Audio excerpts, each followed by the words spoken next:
Quarta-feira, 5 de julho de 2023, estamos ao vivo, direto dos estúdios da IBC em Brasília, em rede com emissoras de rádio de norte a sul do país. E juntos, vamos fazer o programa de hoje. Eu sou Karine Melo e começa agora o Bom Dia Ministra.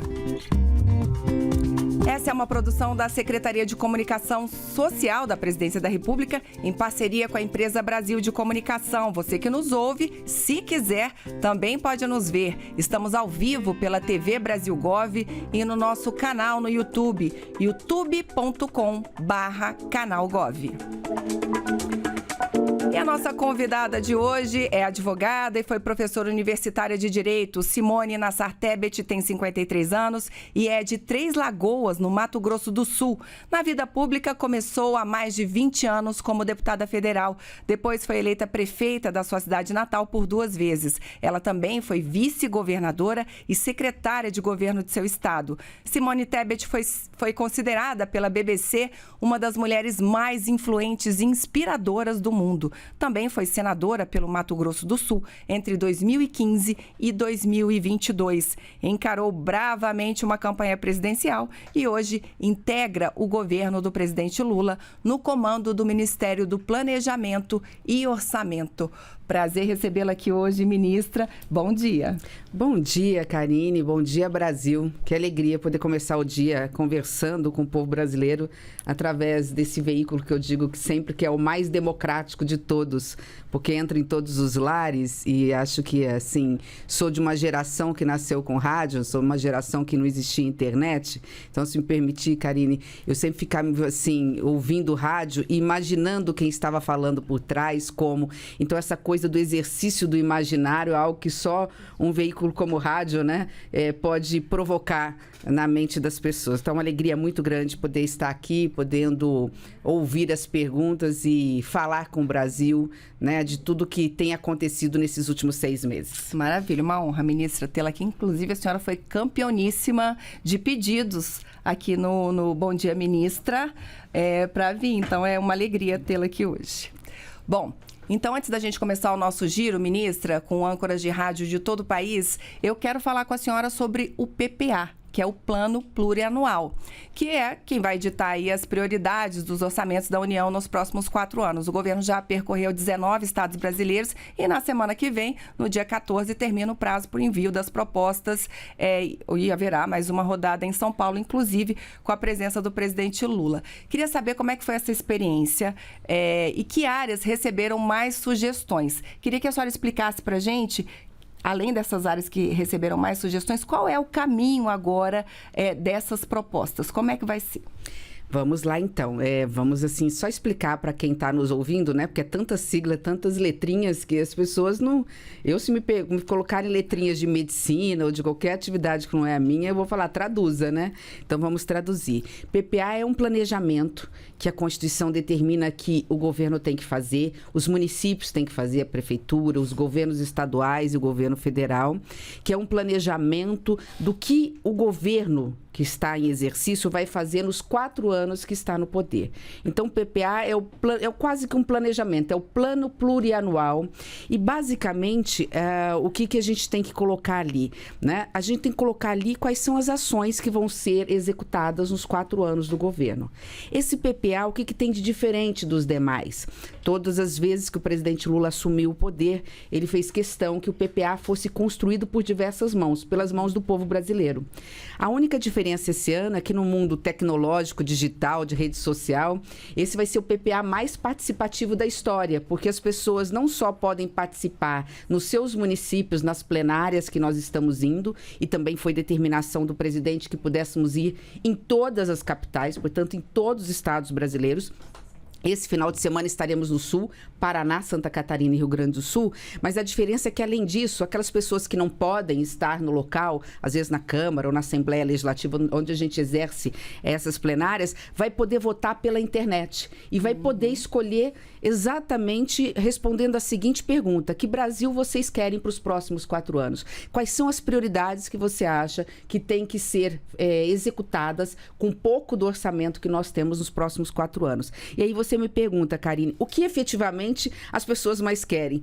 Eu fico muito feliz de ver que as pessoas não estão pedindo obras de infraestrutura, porque isso elas sabem também que está lá no orçamento, tem emendas parlamentares, o governo vai lançar o novo PAC, então assim, rodovias, ferrovias, portos, isso eles sabem, né, que é uma coisa que vai acontecer. O Brasil saiu tão empobrecido da pandemia que as pessoas estão pedindo o que é básico para eles exercerem a sua cidadania. Então, é muito corrente em todas as plenárias. Moradia popular. Fixação do homem no campo, garantindo através da agricultura familiar, através do empreendedorismo feminino, que eles tenham subsídios, insumos para plantar. Então, é muito forte nesses movimentos. Você sempre tem um movimento da juventude dizendo, olha, eu quero participar da vida pública, eu quero ser inserido em políticas públicas, eu quero ter direito a estudar.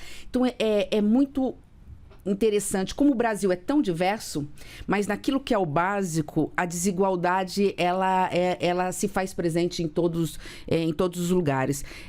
Isso só confirma que o Brasil tem um déficit social e uma desigualdade social imensa, e isso, palavras do presidente, determinação para nós, né? Isso é inconcebível num Brasil tão rico.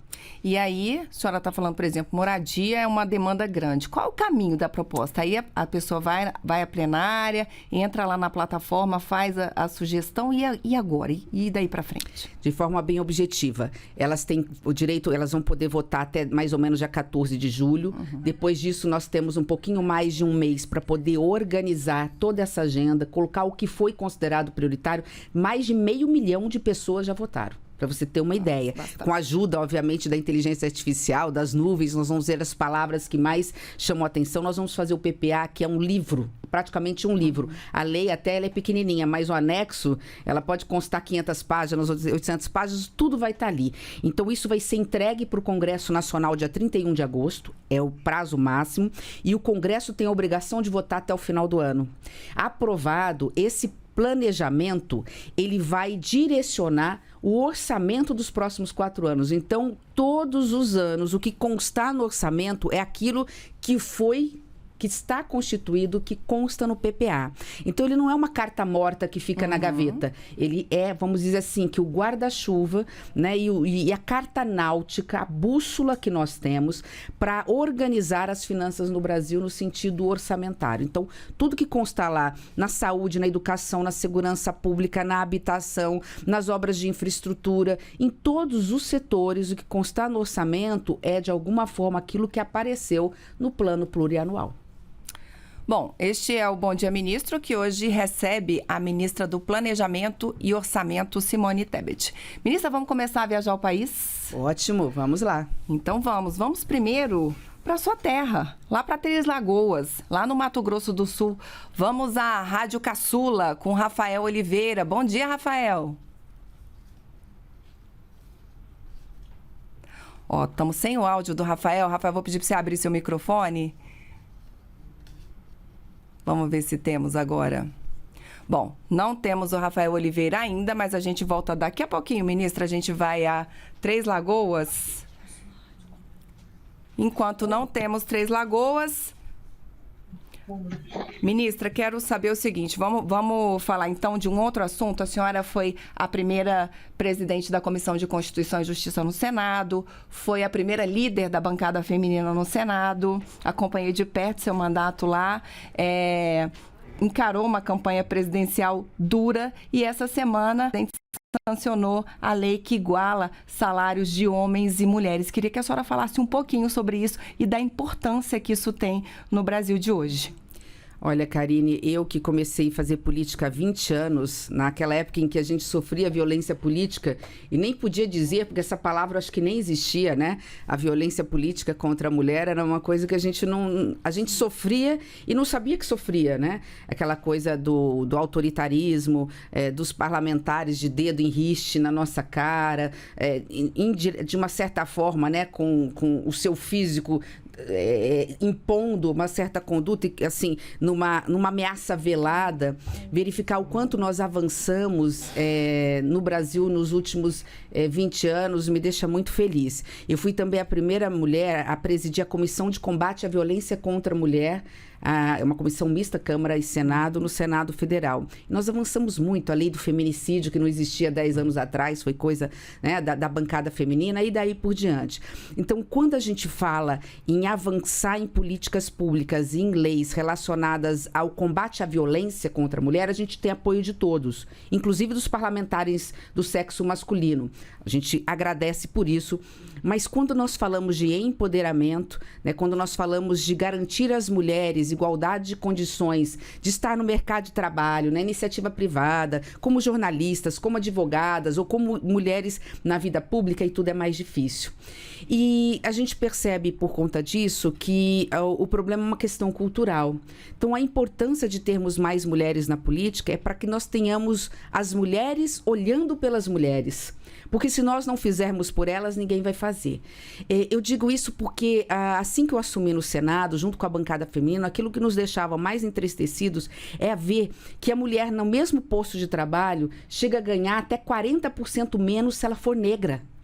Né? Se ela for branca, a desigualdade é um pouco menor. A média é de 20% menos salário que o homem, exercendo a mesma função, tendo o mesmo tempo de serviço, porque ninguém está comparando um homem que tem 30 anos de serviço com uma mulher que acabou de chegar na função. Estou falando na igualdade de condições. Então, essa é uma luta muito grande da bancada feminina. A CLT previa isso desde sempre, né, há mais de 70 anos, a Constituição Federal, mas nunca era aplicado, porque a sanção era muito baixa, a multa era muito pequenininha. Nós trabalhamos 8 anos tentando, a reforma trabalhista veio e ela piorou, porque a gente tentou, mas eles foram lá e modificaram, a multa era pequena, então compensava o crime, né, para o empresário, para o comerciante, compensava o crime, que depois ele ia pagar uma multa muito pequenininha. Então, na minha campanha, quando eu fui candidata, eu coloquei isso como uma plataforma, né, que se eu fosse eleita, eu garantiria uma lei. E quando eu assumi o compromisso, né, de estar com o presidente Lula logo no dia do resultado das urnas,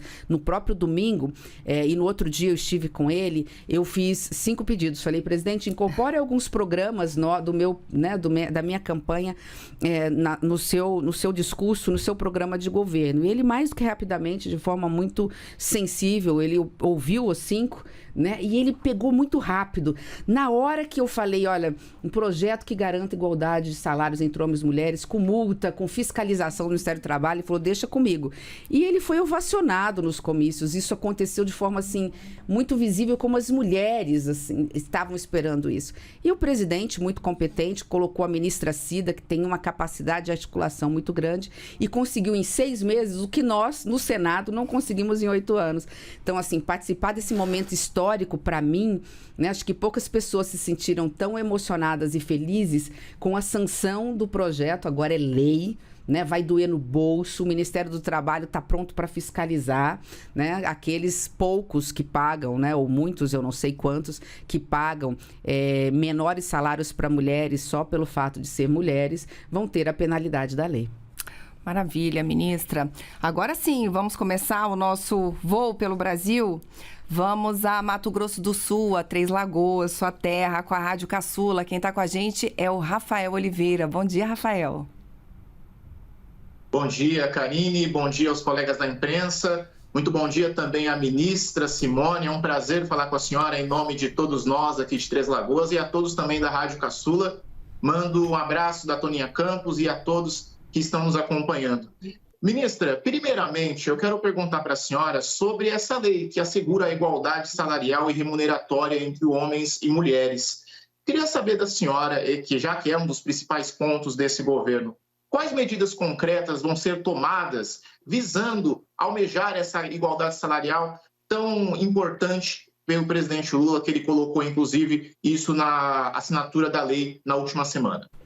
Obrigada, Rafael. Bom dia. Em seu nome eu cumprimento minha querida cidade natal, Três Lagoas. Muita saudade aí de vocês. Um abraço a Toninha. Dizer também que eu fui a primeira mulher a presidir, a governar Três Lagoas, depois reeleita. Isso me trouxe uma responsabilidade, um aprendizado. Poucas missões da minha vida me deram tanta noção da realidade do Brasil que temos, quanto ter sido prefeita de uma cidade, né, de porte médio, quanto Três Lagoas. Ver no dia a dia, né, batendo na nossa porta todas as demandas, demandas, né, todas as deficiências que, né, o Brasil tem e toda a dívida que nós temos com a população brasileira. Você me permite, Rafael, complementar, né, aquilo que estava conversando com Karine aqui.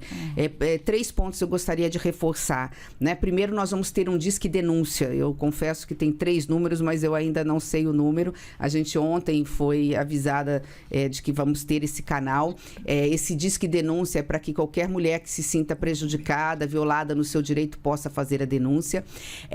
Essa denúncia é encaminhada para o Ministério do Trabalho. O Ministério do Trabalho agora vai regulamentar essa lei para garantir a fiscalização. Vai ter fiscais, auditores indo na empresa, olhando, fiscalizando, vendo realmente se essa denúncia procede. E, em procedendo, vai ser aplicada uma multa. Então, essa regulamentação ainda não está pronta. Ela vai ser feita o mais rápido possível, mas o importante é que é lei. E é uma lei que já pegou, não é que ela vai pegar, ela já pegou, porque foi uma demanda que nós, da bancada feminina, recebemos desde muito tempo. Há mais de 10 anos que eu venho recebendo essa demanda por parte das mulheres trabalhadoras, mulheres do chão de fábrica, as mulheres comerciárias, as mulheres na iniciativa privada. É importante dizer, até porque no serviço público isso não acontece. Homens e mulheres no serviço público, eles já têm igualdade salarial, porque, né, a Constituição assim o determina, e o prefeito, governador ou presidente que não fizer isso, né, estaria cometendo um crime e poderia até perder o seu mandato. Então é isso, vai ter o Disque Denúncia. Essa Disque Denúncia cai depois direto no Ministério do Trabalho. O Ministério do Trabalho fiscaliza a empresa, obviamente, com todo o direito, né, a sua defesa, e automaticamente, pós toda essa, verificando essa injustiça, aplica-se uma multa, que normalmente pode chegar até 10 vezes a diferença do salário que estava se pagando a menor para a mulher. Lembrando que estamos em rede com várias emissoras de rádio do país. Também estamos ao vivo pela TV Brasil Gov e no nosso canal no YouTube, youtube.com/canalgov. Estamos com a ministra do Orçamento e Planejamento, Simone Tebet. Ministra, vamos de Três Lagoas, vamos a Caruaru, em Pernambuco, vamos à Rádio Cultura Nordeste. Quem está com a gente é César Lucena. Bom dia, César. Oi, Karine, bom dia. Bom dia para você, bom dia para a ministra, para todo mundo que está nos assistindo, para todo mundo que está nos escutando, os colegas. Ministra, eu quero enviar daqui os cumprimentos e os abraços dos pernambucanos, especialmente dos caruaruenses. E a minha pergunta é direcionada em relação ao censo demográfico, essa contagem do IBGE. Há uma grita geral, há uma reclamação em relação a esses dados que foram apresentados recentemente. É isso aí, daqui a pouquinho nós vamos voltar e vamos participar novamente, né, aí com a ministra Simone Tebet, Confederação Nacional. Peraí, César, a gente está aí com alguma rádio vazando, mas agora a gente já ajustou aqui. César, desculpa, pode continuar a sua pergunta. A CNM, a Confederação Nacional dos Municípios, a AMUP aqui, a Associação Municipal dos Municípios, essas instituições reclamam porque muitos municípios vão perder recursos. Fundeb, o FPM, o Fundo de Participação dos Estados, o Fundo de Participação dos Municípios. A pergunta que eu faço para a senhora, ministra Simone, a senhora confia inteiramente nesses números do censo do IBGE? Nós diminuiríamos o prazo, o tempo para a realização do próximo censo? Seria uma maneira de corrigir ou tentar corrigir alguma falha nessa contagem de 2022. O que é que a senhora pensa sobre este questionamento? São quase 800 municípios que reclamam dessa contagem do censo demográfico apresentado agora pelo IBGE. Por favor, ministra.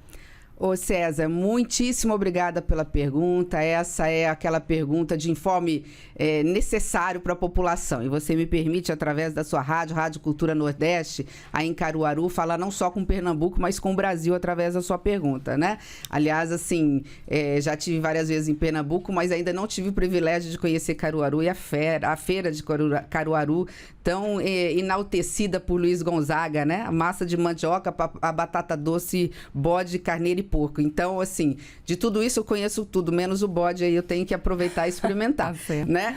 Mas, assim, a sua pergunta é muito importante. Bom, primeiro dizer que o censo é a base de tudo, né? É o nosso raio-x. A pergunta que nós fazemos para nós mesmos, né? Que nós temos que fazer, especialmente depois de uma pandemia. Afinal, quem somos? Quem é esse Brasil? Tão diverso, né? Tão plural, tão grande. Quantos somos? Onde vivemos? Como moramos? Esse raio-x é a base de tudo. Porque se nós não soubermos isso, as políticas públicas, elas são mal feitas. Elas não vão para o lugar certo, elas não têm o resultado certo. Se nós soubermos quantas crianças somos, quantas creches nós vamos construir? E se nós construirmos mais creches do que o número de crianças e deixarmos de atender a população, a maior média da população, que é a população adulta, ou a população que já está chegando à melhor idade, à fase que nós chamamos, né, dos idosos. Então, o IBGE é a base de tudo. Por isso é que nós temos todo o critério e cuidado. O IBGE, de todos os institutos de geografia e estatística do mundo, é um dos que tem mais credibilidade. Realmente, o censo começou ruim o ano passado, faltou dinheiro, teve que ser prorrogado, foi um período eleitoral tumultuado que todo mundo sabe. O que eu fiz? Tive que tomar uma decisão muito difícil. Foi preciso muita coragem da nossa equipe para falar: não dá para ser desse jeito. Colocamos mais 380 milhões de reais, porque esse dinheiro não é gasto. Esse dinheiro vai significar economia de bilhões de recursos para serem aplicados diretamente em políticas públicas necessárias, não em políticas públicas que nós achamos que sejam necessárias. Então, nós basicamente prorrogamos, depois do censo já ter sido iniciado em agosto do ano passado, só esse ano 3 vezes. Nós temos uma determinação em janeiro, depois entre fevereiro e março, depois prorrogamos mais uma vez, ouvindo o Conselho Deliberativo. Todos os dados, foi o IBGE mais digital da história, com supervisores, com coordenação. Não é que o Brasil não cresceu ou diminuiu, o Brasil cresceu menos do que nós imaginávamos. O problema foi que nós pulamos de 2010 para 2023 e no meio do caminho nós não fizemos o censo demográfico na contagem populacional que tinha que ser feito lá para 2015 e 2016. Então, em relação à sua pergunta, primeiro, sim, nós já estamos prevendo o censo intermediário, que sempre acontece, pensando que o censo seria 2010, agora em 2025 já, para valer para 2026, a contagem populacional, não é o censo pleno, que é isso que interessa para a sua pergunta. Sim, confiamos 100%. O Brasil cresceu 0,5% ao ano e não 1% ao ano, como as pessoas estavam imaginando. Somos hoje quase 204 milhões de brasileiros, mas boa notícia, e essa notícia eu gostaria de dar para você, César, e para todos, é o seguinte: sabendo disso, nós conversamos com o Congresso Nacional. O Congresso Nacional já aprovou na Câmara, no Senado, e o presidente já sancionou a lei estabelecendo que, em função desse tempo todo, em função de que o censo mostrou que não somos do tamanho que imaginávamos, nenhum município, nenhum estado vai perder valores do FPM e FPE na monta da perda da sua população. O que vai acontecer? Vai ser uma escadinha do ano que vem até 2026, até o censo ser refeito, que eles vão perder só 10% da perda que eles teriam.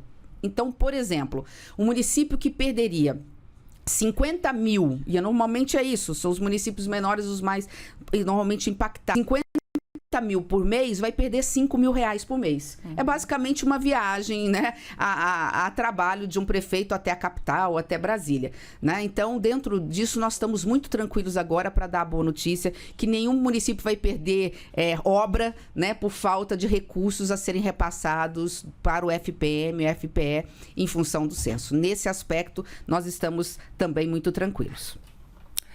Eu quero lembrar que você pode ouvir ou baixar esse programa quando quiser. Basta acessar redenacionalderádio.ebc.com.br. Estamos hoje com a ministra Simone Tebet.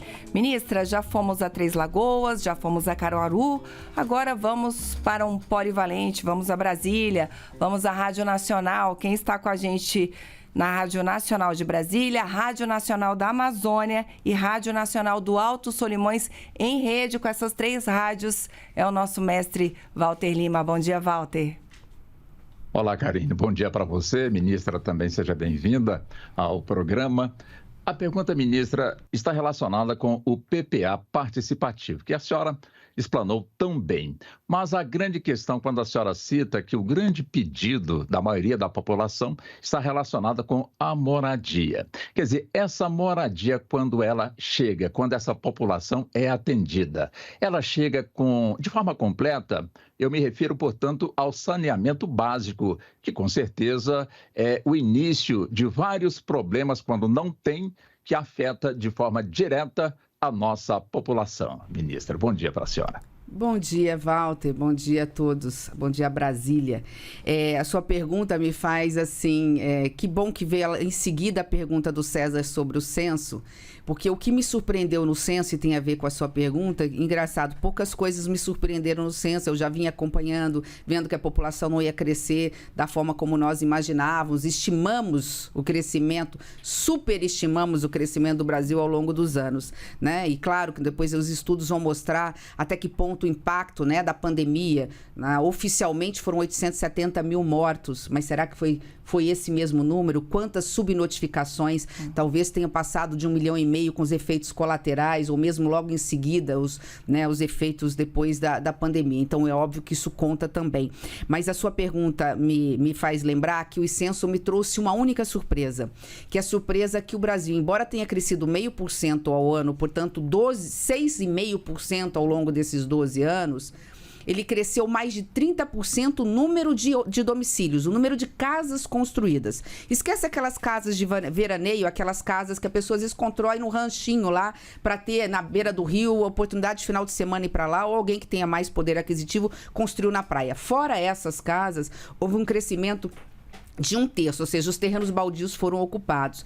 Isso faz a gente ter que repensar a política pública de construção de casas. Se uma casa popular custa 170 mil reais, mais ou menos em média, com todos os instrumentos no entorno, né? Ver também depois, eu tive ontem com o ministro da cidade, Jader Filho, e foi a fala dele nesse sentido, né? Verificar que além da construção desses conjuntos habitacionais, especialmente para quem ganha até 2 salários mínimos, que essa é o principal déficit, nós temos 6 milhões de déficit de casas populares no Brasil, e aqui temos que fazer um parêntese muito triste, né? São críticas que são fatos, então a gente tem que colocar. Nos últimos 4 anos, o governo passado não construiu nenhuma casa em parceria com a Caixa Econômica para quem ganha até no faixa 1, então o déficit habitacional é muito grande.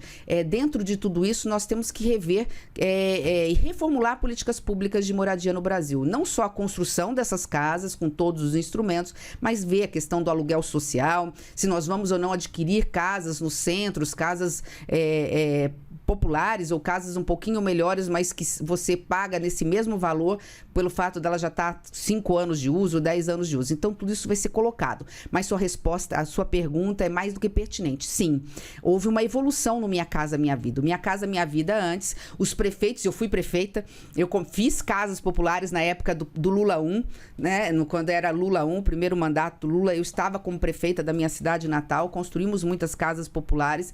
Eu tinha o privilégio de ter áreas mais próximas do centro, então nós construímos em áreas próximas com todos os instrumentos, próximas de escola, próximas de creches, próximas do saneamento e tudo mais. Então, do Minha Casa Minha Vida, lá de 2003, 2004, 2005 até agora, evoluiu muito, né? As casas estão construídas melhores e a própria legislação já exige uma série de instrumentos, ou seja, que ela tenha asfalto, iluminação, que ela esteja próxima de instrumentos como postos de saúde, escolas, creches e tudo mais. Então, essa é uma exigência que a gente costuma fazer para os prefeitos. E no caso do saneamento, porque é a base de tudo, sem saneamento não tem saúde pública, sem saneamento nós vamos continuar com essa vergonhosa taxa de mortalidade infantil, quer dizer, crianças que poderiam estar hoje na sua vida adulta faleceram porque pisavam no esgoto quando brincavam, porque o Brasil não tem saneamento básico.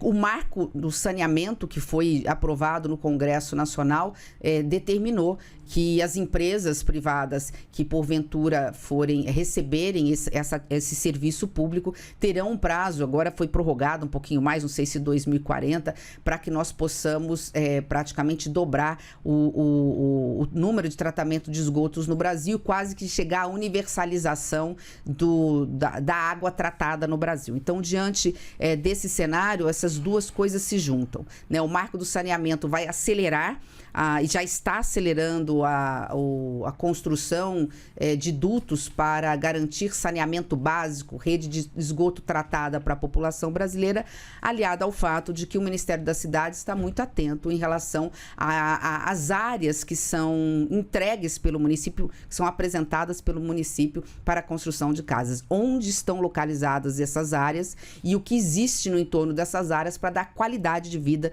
para aqueles que vão receber sua casa própria. Obrigada, ministra. De Brasília, da Amazônia, onde também estávamos com Walter Lima, vamos a São Paulo, a maior cidade do país. Quem está com a gente é Michele Trombelli, lá na Nova Brasil FM. Bom dia, Michele. Olá, bom dia, Karine, bom dia, ministra. Muito bom participar aqui também, mostrar o nosso jornalismo aqui da Nova Brasil, que além de toda a tradição de mais de 20 anos de música brasileira, também temos um jornalismo e é um prazer poder participar e conversar com a ministra. Ministra, eu gostaria que a senhora falasse, inclusive a gente também está transmitindo aqui para os ouvintes da Nova Brasil, quem está acompanhando pode também ouvir a resposta aqui na nossa Nova Brasil. Queria que a senhora falasse o que a gente pode esperar. A senhora falou agora um pouquinho sobre os investimentos em moradia. O que a gente pode esperar do novo PAC, o Programa de Aceleração do Crescimento, que foi uma marca tão forte dos governos anteriores, principalmente do governo Lula, que inclusive trouxe muito destaque para a depois presidente, que na época era ministra, Dilma Rousseff. E como encontrar dinheiro no orçamento público já tão deficitário para um grande programa de obras públicas? E queria principalmente que a senhora falasse sobre a importância e qual vai ser a participação da iniciativa privada nesse programa, por favor. Perfeito, Michele. Vamos falar daquilo de novo, só perguntas pertinentes que interessam ao cidadão comum, né? Ele quer saber se a vida dele vai melhorar ou não, se ele vai ter emprego, renda, se ele vai poder colocar alimento na sua mesa, alimentar a sua família, e isso é que interessa. O Brasil precisa crescer, né? E precisa crescer pela primeira vez na sua história, desde os últimos 40 anos.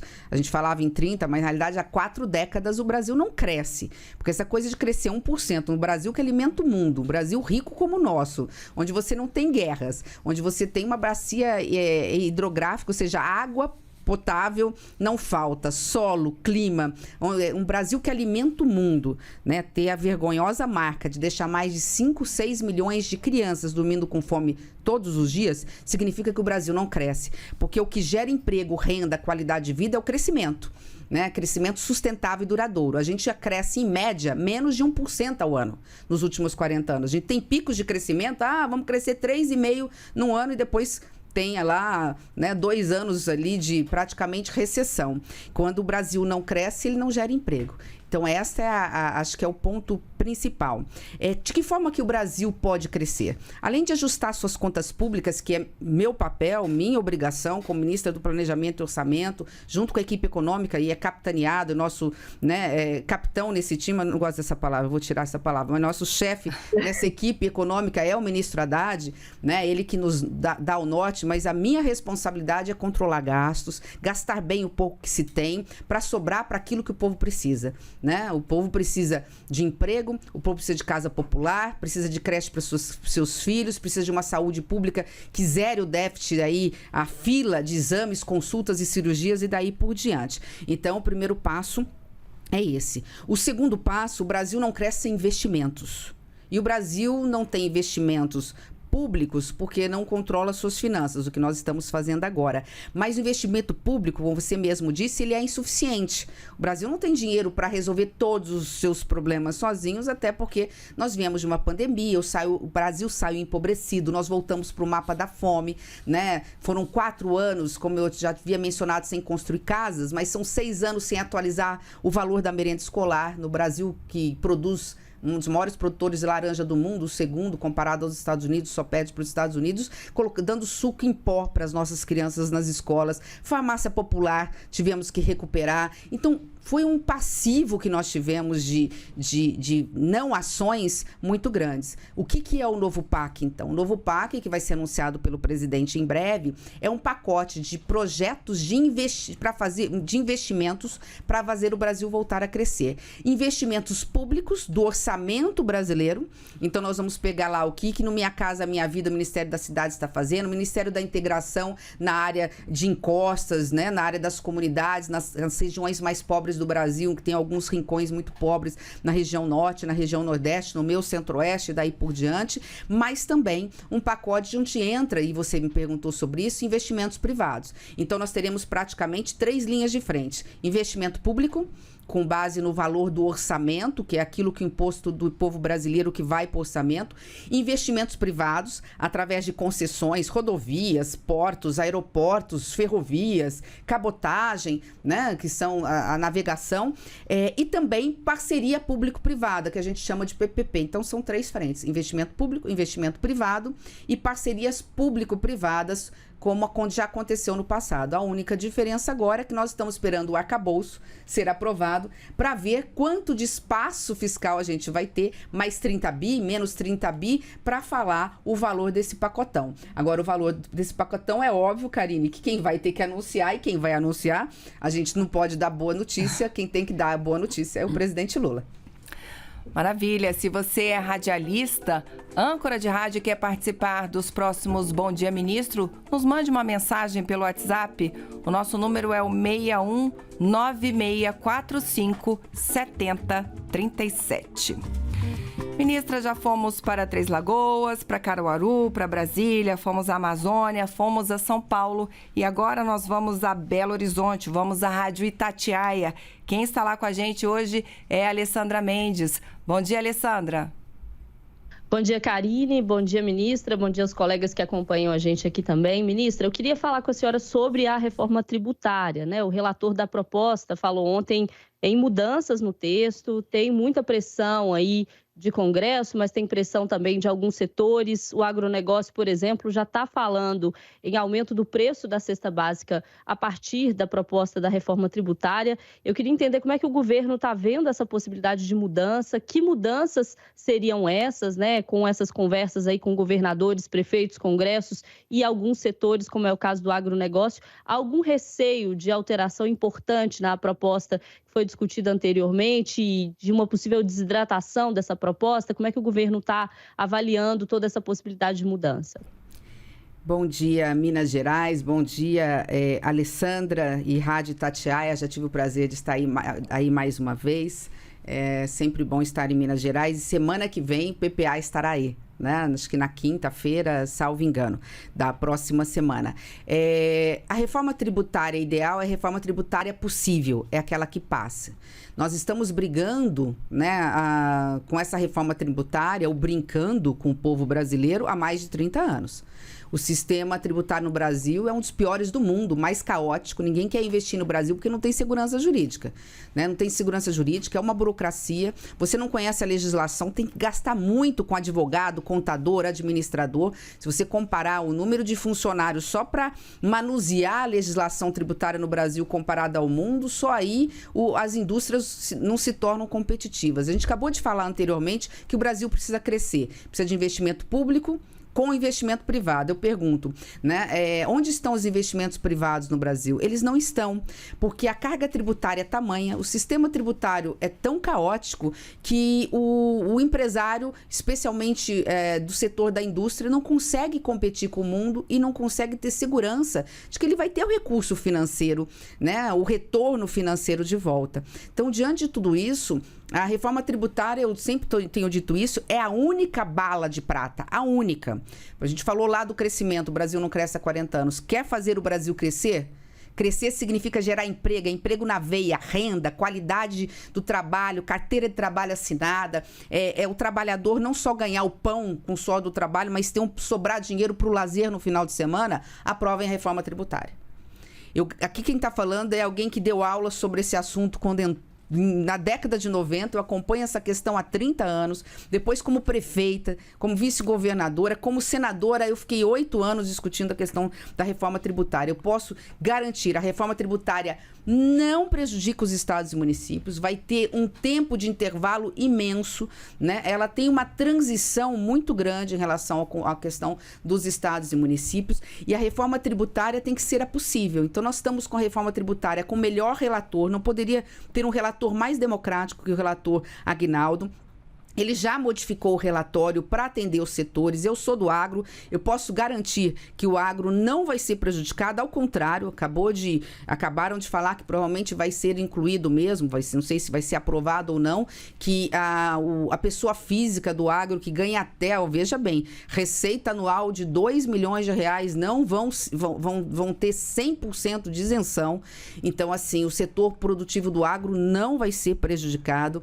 A cesta básica, ao contrário, nós vamos garantir que os mais pobres vão ter um retorno financeiro desses valores que são tributados de impostos, né, do ICMS e tudo mais em relação à cesta básica. A reforma tributária, ela simplifica, ela desburocratiza, ela tira o custo da indústria especialmente, repito, que é a que mais gera emprego de qualidade no Brasil, e vai fazer com que o Brasil volte a ter um novo ciclo de industrialização. O vice-presidente tem falado em neoindustrialização, não sei se esse é o termo ideal, isso é ele que vai determinar, mas é um novo ciclo de industrialização. Do contrário, a gente não compete com os produtos da China, com os produtos asiáticos, com os produtos de outros países, e nada contra, né? Nós temos que importar produtos que nós não temos, mas nós temos que primeiro garantir emprego para a nossa população. E não vai ser só importando os produtos de fora que nós vamos garantir esse emprego. Vai ser tendo indústrias fortes, e indústria forte é aquela que pode competir, que tem previsibilidade para fazer as suas contas, que tem crédito barato, né, com uma taxa de juros compatível com a realidade, para poder pegar o crédito, para poder ampliar sua porta, contratar mais gente. Então, eu estou muito otimista em relação à reforma tributária. Os estados não vão perder, os municípios não vão perder, e os setores que porventura vão perder, e sim, o setor de serviços tem impacto, aqueles que estão mais na ponta, estão tendo alíquotas diferenciadas para que tenham possibilidade de se ajustar até o Brasil voltar a crescer. Eu queria terminar essa pergunta, Alessandra, com uma informação em primeira mão. Nós temos o IPEA, que é o Instituto de Pesquisas de Economia Aplicada, que está sobre o nosso ministério. Ontem eu estive com a presidente, Luciana, e ela me disse, junto com o João, que é o pesquisador, que amanhã, hoje é quarta-feira, né? Quarta-feira. Amanhã sairá uma pesquisa, né, um estudo feito pelo IPEA, com base neste relatório que já foi apresentado. Portanto, é o único estudo que o Brasil vai ter oficialmente. Fica assim, aquela guerra, assim, economistas dizendo, a reforma tributária é boa, outros dizendo, ela não é boa, embora os 60 maiores economistas, grandes economistas do Brasil já hipotecaram apoio à reforma. Saiu um manifesto antes de ontem. Mas é um estudo de um instituto independente. Ali a gente tem gente que pode gostar do governo, a gente que não gosta do governo, que gosta da ministra, que não gosta da ministra, que gosta do presidente, que não gosta do presidente, porque eles são independentes, né? Eles têm estabilidade, que esse estudo vai mostrar que mesmo com essas alterações, eu não posso falar em percentual, eu já tive acesso, mas assim, mas o que importa mesmo, eu ia falar, já ia dar um spoiler aqui, a Luciana ia puxar a minha orelha aqui, mas assim, que mesmo com essas alterações, para adequar essas exceções para que nenhum setor possa se sentir prejudicado ou muito prejudicado, somente a reforma, só com a reforma, ela é capaz de aumentar anualmente o crescimento do PIB do Brasil. E repito, quando nós falamos em crescimento do PIB, nós estamos falando de injeção de dinheiro sem aumentar imposto. A reforma tributária não vai aumentar imposto do povo brasileiro. Ela é neutra nesse aspecto. Ela vai ajustar. Os mais ricos vão ter que pagar mais um pouco. Mas no percentual geral de arrecadação, ela não aumenta, ao contrário, tá? Os mais pobres vão ser beneficiados e os mais ricos, dou 2 exemplos rápidos para encerrar, né? Imagine, quem compra jato e avião particular no Brasil não paga o tal do IPVA, né? Ou mesmo quem tem lancha. Não tem sentido isso. Então, vamos dar uma parcela maior de contribuição e eu acho que não vão reclamar por conta disso. Maravilha. A reforma tributária, que hoje todas as atenções estão na Câmara dos Deputados, segundo o presidente da Casa, pode ser que hoje saia ainda, né, ministra? Na torcida aqui. Vamos aguardar. Vamos a Porto Alegre, vamos ao Rio Grande do Sul, com a Rádio Gaúcha. Quem está com a gente é o Rodrigo Lopes. Bom dia para você, Rodrigo. Bom dia, Karine. Bom dia, ministra Simone, aos nossos colegas aqui nessa entrevista. Ministra, a senhora virá ao Rio Grande do Sul no sábado, virá a Porto Alegre, né? Uma cidade que viveu experiências já como orçamento participativo. O que a senhora espera de diferente em relação a outras plenárias do PPA até agora, que a senhora já participou, e aqui no Rio Grande do Sul, a partir dessa experiência que o Estado já teve com o orçamento participativo? E aproveitando para emendar já uma segunda pergunta com relação a um problema recorrente aqui do Estado, que é a questão da estiagem, né? A senhora pensa que iniciativas são possíveis para minimizar esse problema do agronegócio do Rio Grande do Sul? Oi, Rodrigo, obrigada pela pergunta. É sempre bom participar aí das entrevistas que são feitas. Eu tive a oportunidade pela Rádio Gaúcha. Sim, estaremos sábado aí na plenária. Vocês estão na frente do Brasil, porque não falam só em planejamento participativo, já tratam do orçamento participativo. Nós ainda estamos um passo atrás.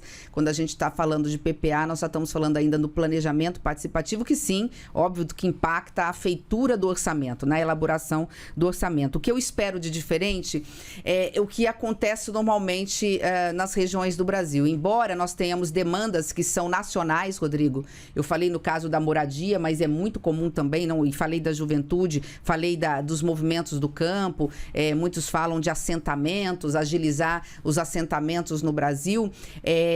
Você tem as particularidades de cada região. Rio Grande do Sul está passando por uma seca, acho que sem precedentes, e não é de agora. Nós sabemos que essa seca, e o meu estado lá no sul também é um pouco impactado, o sul de Mato Grosso do Sul muitas vezes impactado, e nós sabemos que isso é uma questão climática, uma questão ambiental, e tem muito a ver com o desmatamento da floresta amazônica. Alguns podem ser negacionistas e não acreditar nisso, mas como eu acredito na ciência e na política baseada em evidências, eu posso atestar, porque quando lá na década de 90 eu fiz mestrado em São Paulo, eu fiz mestrado justamente em Direito Ambiental e Urbanístico, e a gente sabe que as águas do Atlântico, né, as nuvens voadoras, os rios voadores chegam lá na floresta amazônica, fazem um pit stop ali, né? Carregam a água, depois a umidade da floresta faz com que as nuvens voltem carregadas e elas atravessem o centro-oeste do Brasil, o meu estado, inclusive, Mato Grosso, que é o grande celeiro hoje do Brasil, e chegam no Rio Grande do Sul. Então, quando essas águas não chegam, essas chuvas não chegam, causa esse impacto em uma região riquíssima. Vocês vivem aí muito a questão da agricultura familiar, né? E tem todo um investimento específico. De que forma nós podemos ajudar? O Ministério da Integração Nacional, o ministro Valdez, um gigante nessa questão, está semana sim, outra também no meu ministério, perguntando se tem espaço fiscal para investir mais na área de desastres, no caso dessa questão climática. Então, são recursos a mais que são colocados nessa região e a legislação permite para garantir, né, o sustento do pequeno, né, do micro, do agricultor familiar que se encontra no Rio Grande do Sul e em outras áreas consideradas de desastres naturais, de secas. Nós passamos aí por um ciclone no Rio Grande do Sul. Aproveito para hipotecar a minha solidariedade. O presidente Lula esteve aí, disse que vai auxiliar com recursos e aí cabe um crédito extraordinário também. E isso é aprovado rapidamente no Congresso Nacional para liberar recursos para essa região. Então, o que eu espero é isso, assim, vai ser uma plenária diferente, né, onde nós vamos aprender muito com vocês, afinal vocês estão um passo à frente já falando em orçamento participativo. Acho que consegui responder as duas perguntas aí em uma, né? Com certeza. Temos ainda, ministra, mais 12 minutinhos, dá tempo ainda para duas rádios do Sul. Vamos ao Nordeste, vamos a Fortaleza, Rádio Liberdade. Quem está com a gente é o Val Lima. Bom dia, Val. Bom dia, companheira, bom dia aos nossos amigos aí que estão aí nessa sabatina com a ministra, essa competente ministra que já vem acompanhando o trabalho de muito tempo. Hoje, na minha opinião, a política mais preparada do Brasil, a mulher mais preparada na política do Brasil. Ministra, nós estamos vivendo um desencontro do entendimento do orçamento para que seja cumprido entre os gestores o piso, né, da enfermagem. Inclusive, nós tivemos agora em Fortaleza, nos últimos dias, uma greve da categoria no principal hospital da capital. A senhora entende que faltou um entendimento maior dentro do orçamento para que os prefeitos possam cumprir né, para que os prefeitos possam cumprir o piso, o pagamento, já que eles alegam que os recursos não são suficientes. E se eles tiverem que cumprir, mesmo com o orçamento que estão recebendo, isso não vai fazer com que esvazie os hospitais? Tipo, hoje um prefeito tem 15 enfermeiros, 20 enfermeiros no seu corpo, né, dentre as pessoas que trabalham no hospital. E aí, para poder cumprir, teria que colocar só 5 ou 6 ou 8. Como é que a senhora vê essa questão, já que nós estamos aqui em plena uma greve aqui em Fortaleza da categoria? Muito boa pergunta, de ordem prática. A demanda vem do Brasil inteiro, Val. Obrigada pelo carinho das palavras, pela gentileza, né? Eu acho que o que não falta hoje no Brasil são mulheres competentes, prontas para colaborar com os homens a favor de um Brasil dos nossos sonhos. A sua pergunta é pertinente porque, assim, eu posso falar até assumindo parte da culpa em relação a isso, porque eu estava no Senado quando nós aprovamos o piso de enfermagem.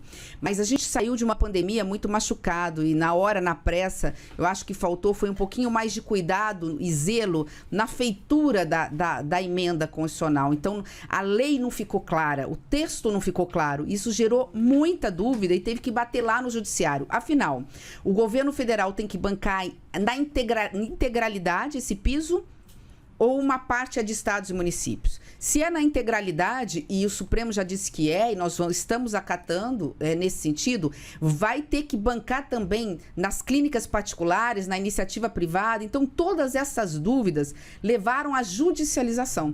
E por isso que nós ficamos esses 6 meses sem conseguir repassar. Mas eu já quero dizer que esse assunto foi tratado desde a primeira GEL, que é a Junta de Execução Orçamentária, que é coordenada por nós, junto com o ministro da Fazenda, Casa Civil e a ministra da Gestão.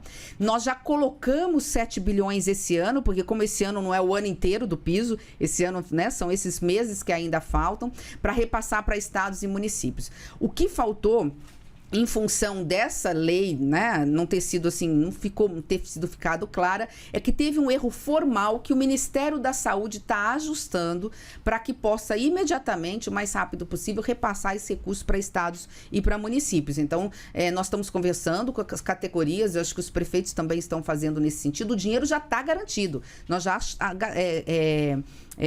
vamos dizer, garantimos esse recurso. E a boa notícia é que mesmo com o teto de gastos, ou seja, o arcabouço fiscal que está vindo, porque ele barra, né? Ele é uma cobertura onde quando eu bato ali, eu não consigo gastar mais. O piso da enfermagem está fora disso. Ou seja, eu tenho dinheiro, então eu pago esse piso na integralidade, independente dele absorver esse espaço fiscal limitado que a gente tem hoje na lei. Então, a primeira boa notícia é essa. E a segunda boa notícia é que no orçamento do ano que vem, nós vamos estar colocando o valor cheio para repassar para estados e municípios o piso da enfermagem para o setor público. Então, estou falando de hospitais, nós estamos falando de clínicas públicas especializadas, estamos falando de Santas Casas, portanto, de hospitais beneficentes. A iniciativa privada, a decisão do Supremo está sendo, por enquanto, no sentido de que não seria responsabilidade nossa, agora vendo se na iniciativa privada paga-se ou não o piso nacional, se terão pisos regionais.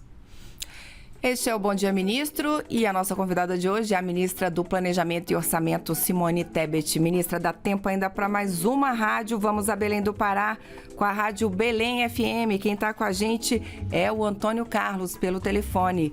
Bom dia, Antônio. Bom dia a todos. Bom dia, ministra Simone. Nós da Rádio Belém FM estamos tendo em tempo real toda a entrevista, né, a participação das rádios. Ministra, considerando que a região norte, principalmente no Pará, é carência das estradas federais e investimento também na agropecuária. Exemplo é da estrada transamazônica e outras também, e o investimento no desenvolvimento agropecuário da região. Há algo de especial aí para incluir no PPA do governo federal, a região norte? Obrigada, Antônio Carlos, pela pergunta. Já tivemos aí no Pará, em Belém do Pará, fazendo a PPA. Às vezes apareceu algumas coisas em relação à infraestrutura, mas sim. O novo PAC, né, que é esse programa que nós já falamos, vai anunciar obras estruturantes no Brasil todo, seja com recurso público, seja em parceria público-privada ou mesmo concessões. Então, isso vai ser anunciado num segundo momento. Além disso, porque nós vamos receber em Belém do Pará, em 2025, né, a COP. Nós já estamos, e meu ministério é responsável por isso, grande parte dos bancos internacionais que ajudam a financiar o Brasil ficam conosco, eles já estão prontos para ajudar a Belém do Pará em toda a parte de infraestrutura, desde o saneamento, mobilidade urbana, transporte público, com projetos com financiamento, recurso para que o governador, para que o prefeito possam investir nesses 2 anos para receber bem, e o mundo inteiro vai estar olhando para o Pará e para o norte do Brasil. Então, sim, seja no PPA, no plano plurianual, seja no novo PAC, seja por linhas de financiamento internacional. Até porque o próprio censo mostrou, né, que a cara mais pobre do Brasil normalmente está no Nordeste e no Norte do Brasil. Então, nesse aspecto, nós temos que ter olhar diferenciado, gastar mais com quem mais precisa, gastar mais nas regiões mais pobres. Nesse aspecto, o ministro da Integração está fazendo os planos regionais de desenvolvimento, esses planos, um plano para o Nordeste, para o Norte e para o Centro-Oeste, que tem o apoio do Ministério do Planejamento. Esses planos depois, a partir do segundo semestre, nós vamos empacotar, envelopar numa agenda que nós queremos apresentar para o Congresso Nacional, de um plano nacional de desenvolvimento estratégico para cada uma dessas regiões. Então, a resposta é sim, lembrando a dificuldade que nós temos nessa região de ter que garantir a floresta em pé, mas sem esquecer dos homens e das mulheres que moram no norte, garantir emprego e subsistência. Isso é possível.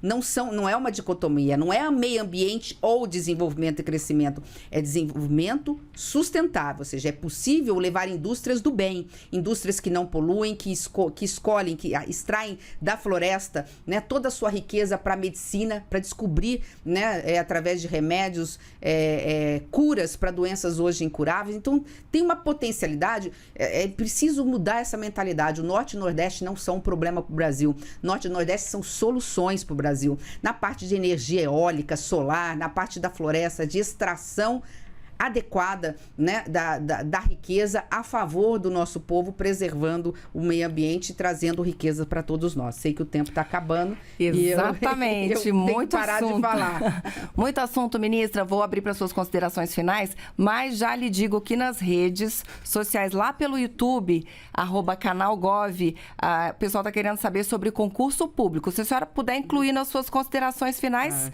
vamos. Vamos lá. Concurso público ficou por conta da ministra de Gestão, Esther, que precisa bater lá na minha porta para ver se tem orçamento. Então, a gente já liberou uma parte do possível. Nós estamos ainda sobre a égide do teto do gasto.